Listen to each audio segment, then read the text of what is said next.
手机拍摄的试卷、纸质资料不平整、黑乎乎的，打印出来不仅看着不清楚费眼睛，而且也多费油墨。今天就来用 PS 解决这个问题。先拿一张试卷原图，一会儿对比。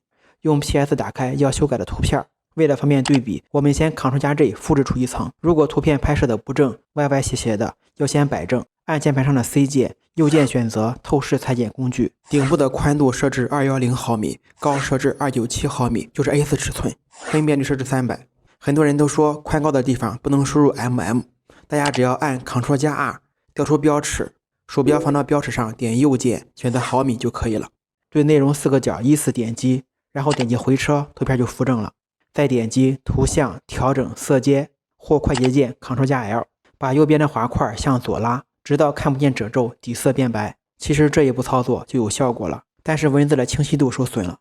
再按 Ctrl+J 复制本图层，选中新复制的图层，点击滤镜其他高反差保留，半径选择3，点击确定，选中本图层，图层混合模式选择颜色加深，就大功告成了。